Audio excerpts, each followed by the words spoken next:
ಸ್ವಾಗತ ಸ್ನೇಹಿತರೆ. ಇಂದಿನ ವಿಡಿಯೋದಲ್ಲಿ ನಾವು ದಾವಣಗೆರೆ ಸಮೀಪದ ನಾಗರಸನಹಳ್ಳಿ ಗ್ರಾಮದ ಶ್ರೀ ವೀರಭದ್ರೇಶ್ವರ ಸ್ವಾಮಿಯ ಉತ್ಸವದಲ್ಲಿ ಭಾಗಿಯಾದ ವಿಶೇಷ ಕ್ಷಣಗಳನ್ನು ನಿಮ್ಮೊಂದಿಗೆ ಹಂಚಿಕೊಳ್ಳುವ ಸಣ್ಣ ಪ್ರಯತ್ನ. ಬನ್ನಿ, ತಡಮಾಡದೆ ಪ್ರಾರಂಭಿಸೋಣ. ನಾಗರಸನಹಳ್ಳಿ ದಾವಣಗೆರೆಯಿಂದ ಸುಮಾರು 18 ಕಿಲೋಮೀಟರ್ ದೂರದಲ್ಲಿರುವ ಸಣ್ಣ ಗ್ರಾಮ. ಈ ಗ್ರಾಮವು ಕೆಲವು ವೈಶಿಷ್ಟ್ಯತೆಗಳಿಂದ ಪ್ರಸಿದ್ಧವಾಗಿದೆ. ಗ್ರಾಮದ ಶ್ರೀ ವೀರಭದ್ರೇಶ್ವರ ಸ್ವಾಮಿಯ ದೇವಾಲಯವು ಭಕ್ತರ ನಂಬಿಕೆಯ ಕೇಂದ್ರವಾಗಿದೆ.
ಹೆಣ್ಣು ಕೊಟ್ಟ ಮಾವ ಕಣ್ಣು ಕೊಟ್ಟ ದೇವರಿದ್ದಂತೆ. ನಿನ್ನ ಪರಶಿವನನ್ನು ಸುಡಲಿಕ್ಕೆ ಯಜ್ಞವನ್ನು ನಂಬಿಕೊಂಡಿರುವೆ.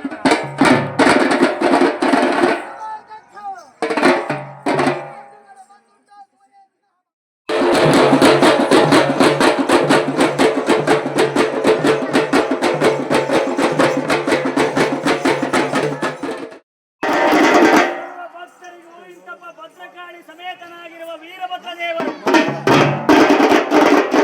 ನಾಗರಸನಹಳ್ಳಿ ಎಂಬ ಸುಕ್ಷೇತ್ರದೊಳಗೆ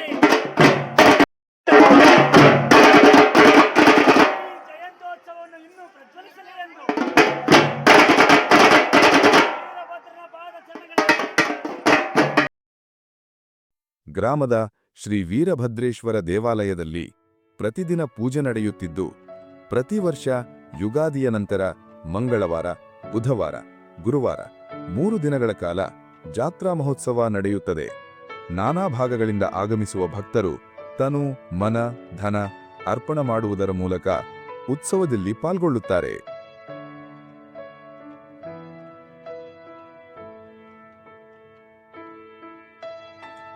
ಇದಲ್ಲದೆ ಪ್ರತಿ ವರ್ಷವೂ ಕಾರ್ತಿಕ ಮಾಸದಲ್ಲಿ ಕಾರ್ತಿಕೋತ್ಸವವನ್ನು ಭಕ್ತಿಯಿಂದ ಆಚರಿಸಲಾಗುತ್ತದೆ.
ಹಾಗೂ ದೇವಾಲಯದ ಸಮೀಪ ಕಲ್ಯಾಣ ಮಂಟಪವನ್ನು ಸಹ ನಿರ್ಮಿಸಲಾಗಿದ್ದು, ಈ ಮೂಲಕ ಸಾಮಾಜಿಕ ಕಾರ್ಯಗಳಲ್ಲಿಯೂ ದೇವಾಲಯದ ಟ್ರಸ್ಟ್ ತೊಡಗಿಸಿಕೊಂಡಿದೆ. ದಾವಣಗೆರೆ ತಾಲೂಕು, ದಾವಣಗೆರೆ ಜಿಲ್ಲಾ, ನಾಗರಸನಹಳ್ಳಿ ಗ್ರಾಮದಲ್ಲಿ ಶ್ರೀ ವೀರಭದ್ರೇಶ್ವರ ಸ್ವಾಮಿ, ಆ ಸ್ವಾಮಿಯ ಒಂದು ಪವಾಡ ಏನಪ್ಪ ಅಂದರೆ, ಯುಗಾದಿಯಾಗಿ 9 ದಿವಸ ಇಲ್ಲ 13 ದಿವಸದಲ್ಲಿ ಹಬ್ಬ ಬೀಳ್ತೈತಿ. ಸ್ವಾಮಿ ಜಾತ್ರೆ ಮಹೋತ್ಸವಕ್ಕೆ ಸುಮಾರು ಒಂದು 10ರಿಂದ 15,000 ಜನ ಬರ್ತಾರೆ ಅವತ್ತಿನ ದಿವಸ. ಮಂಗಳವಾರ, ಬುಧವಾರ ಮತ್ತು ಗುರುವಾರ 3 ದಿವಸ ಹಬ್ಬ ಇರುತ್ತೆ. ಆಮೇಲೆ ಸಾವಿರಾರು ಭಕ್ತರು ಬಂದವರಿಗೆ ಅವ್ರಿಗೆಲ್ಲ ಅನ್ನ ಸಂತರ್ಪಣೆ ಇರುತ್ತೆ. ಆಮೇಲೆ ಭಕ್ತರು ಬೇಕಾದಷ್ಟು ಅವತ್ತಿನ ದಿನ ಎಲ್ಲ ಅವರು ಬಂದಂಥ ಭಕ್ತರುಗಳು ಅವ್ರ ಕೈಲಾದಷ್ಟು 1 ಕ್ವಿಂಟಲ್ ಆಗಿರ್ಬೋದು, 2 ಕ್ವಿಂಟಲ್ ಆಗಿರ್ಬೋದು, 3 ಕ್ವಿಂಟಲ್ ಆಗಿರ್ಬೋದು ಅಕ್ಕಿ ಮತ್ತು ಬೆಲ್ಲ, ಬೇಳೆ ಪ್ರತಿಯೊಂದನ್ನು ಕೊಡಿಸ್ತಾರೆ. ಆಮೇಲೆ ಮತ್ತೆ ಕಾರ್ತಿಕ ಮಾಸದಲ್ಲಿ ನಮ್ಮದು ಕಾರ್ತಿಕ ಉತ್ಸವನೂ ಆಕತಿ ಶ್ರೀ ವೀರಭದ್ರೇಶ್ವರ ಸ್ವಾಮಿದು. ಅವಾಗೂ ಆಮೇಲೆ ಬೇಕಾದಷ್ಟು ಜನ ಸೇರ್ತೈತಿ. ಆಮೇಲೆ ನಮ್ಮ ಸಮುದಾಯ ಭವನ ಇಷ್ಟೆಲ್ಲ ನಡೆಯೋಕ್ಕೆ ಕಾರಣ ಈಗ ಹೇಳ್ದಂಗೆ ನಮ್ಮ ಅಷ್ಟರು ಕಮಿಟಿಯವರೆಲ್ಲ ಹೇಳ್ದಂಗೆ ಎಲ್ಲ ಪ್ರತಿಯೊಂದು. ಆಮೇಲೆ ಬಾಳೆವನ್ನು ರಾಜ್ಯಾರ್ಷತಿಗೆ ಬಂದು ಉದ್ಘಾಟನೆ ಆಗಿರತಕ್ಕಂಥ ನಮ್ಮ ಚೌಟ್ರಿ ಇದು.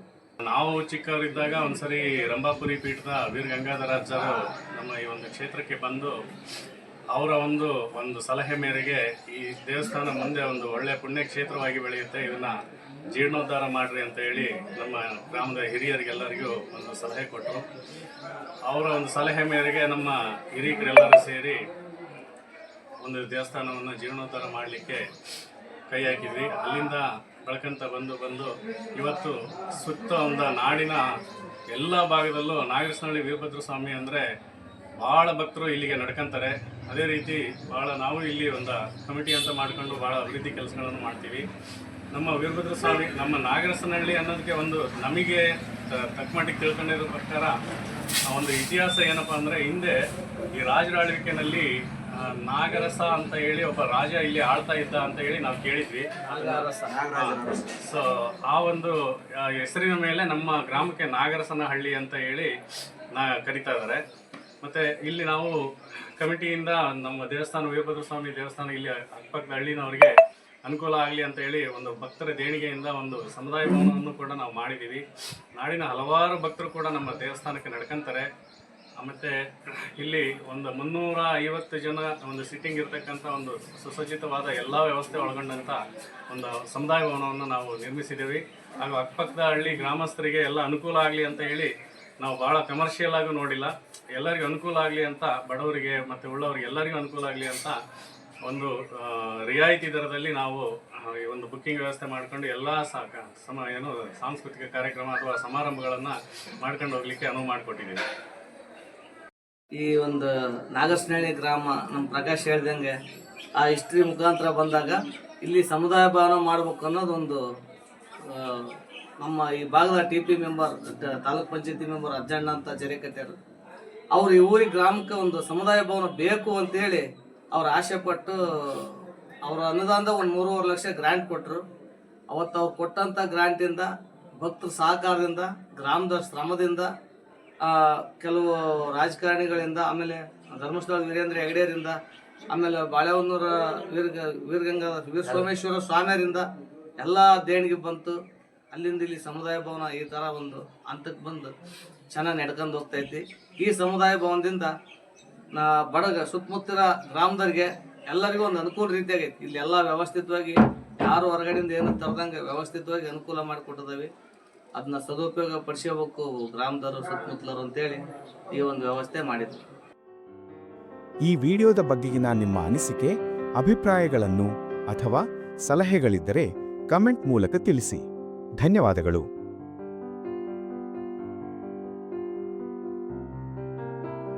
ಈ ವಿಡಿಯೋ ನಿಮಗೆ ಇಷ್ಟವಾದರೆ ಲೈಕ್ ಮಾಡಿ, ಶೇರ್ ಮಾಡಿ ಮತ್ತು ಸಬ್ಸ್ಕ್ರೈಬ್ ಮಾಡಿ.